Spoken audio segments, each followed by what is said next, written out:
So I'm getting a weird knocking noise out of my 7.3 F350. So I want to go underneath the truck and see if I can hear this noise, see if I can pick this up on camera.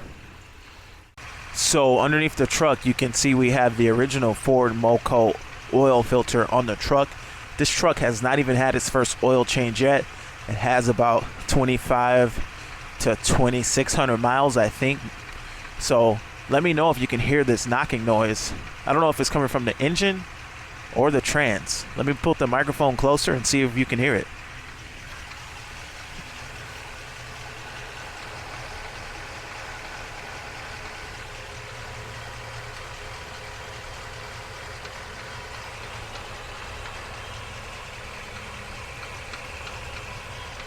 Definitely seems like it's coming from the trans.